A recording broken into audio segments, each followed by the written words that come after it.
if you don't have my money for me, I'll crack your fucking head wide open in front of everybody in the bank. And just about the time that I'm coming out of jail, hopefully, you'll be coming out of your coma. And guess what? I'll split your fucking head open again. Cause I'm fucking stupid. I don't give a fuck about jail. That's my business. That's what I do.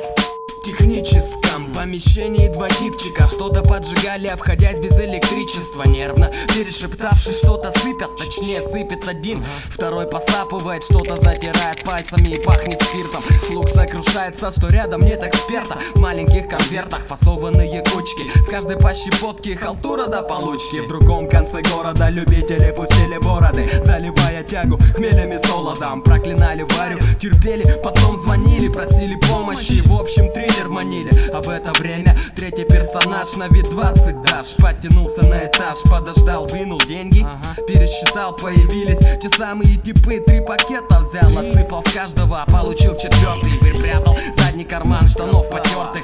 Дальше пара звонков и парень туз, не считая личного плана и капусты. Вернемся ко второй компании с окраины. Ребята, что там были, прозвон вели отчаянный. Когда раздался стук, как будто бы испуг, быть или не быть, охватил вдруг всех вокруг. Но это друг принес все, что надо, заделано на 3 пацаны. Я буду гадом, сыпаните мне хотя бы на ракету. Не, я не могу остаться, времени нету.